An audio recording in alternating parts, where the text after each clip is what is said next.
सामने वाले प्रसारक यादव से और लोग मिलना चाहिए।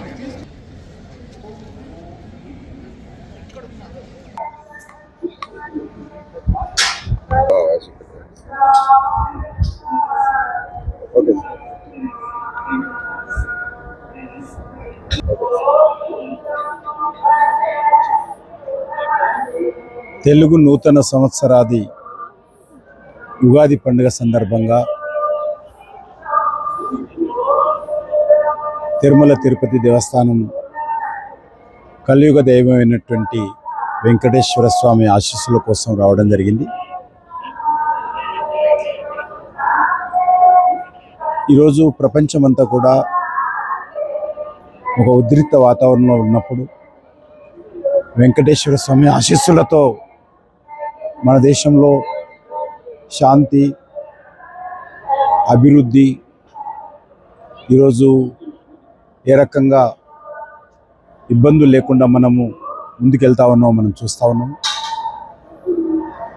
అభివృద్ధి చెందిన దేశాలైనటువంటి అమెరికా లాంటి దేశాలు కానీ, లేక చాలా సేఫ్ జోన్ అనుకున్నటువంటి అరబ్ కంట్రీస్ కానీ ఏ రకంగా ఈరోజు ఉద్రిక్త వాతావరణంలో ప్రజలు ఇబ్బందులు పడుతున్నారో మనం చూస్తూ ఉన్నాము.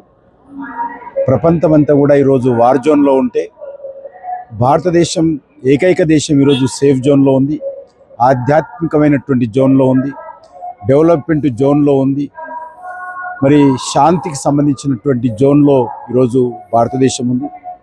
మన ప్రియతమ ప్రధానమంత్రి నరేంద్ర మోడీ గారి నేతృత్వంలో మరి ఏ రకంగా అనేక ఉద్రిక్త వాతావరణం ఉన్నప్పటికీ కూడా మన దేశము 140 కోట్ల మంది ప్రజల సంక్షేమం కోసము కలియుగ దైవమైనటువంటి వెంకటేశ్వర స్వామి ఆశీస్సులతో ఏ రకంగా పరిపాలిస్తున్నారో, ఏ రకంగా సమస్యలను పరిష్కరించుకుంటూ అందరినీ కలుపుకొని ముందుకెళ్తున్నారో మనం చూస్తూ ఉన్నాము.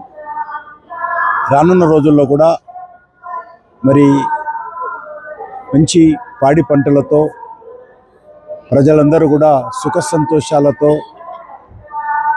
మరి ఉండాలని ఉగాది పండుగ సందర్భంగా శ్రీ వెంకటేశ్వర స్వామి ఆశీస్సులు అన్ని వర్గాల ప్రజలకు అందించాలని మనస్ఫూర్తిగా కోరుకుంటున్నాను. ప్రత్యేకంగా మన దేశ ప్రధానమంత్రి అయినటువంటి నరేంద్ర మోడీ గారిని మరింత సమర్థవంతంగా పరిపాలించే విధంగా ఆయనకు ఆరోగ్యాలు ఇచ్చి శక్తినివ్వాలని వెంకటేశ్వర స్వామిని ప్రార్థిస్తున్నాను.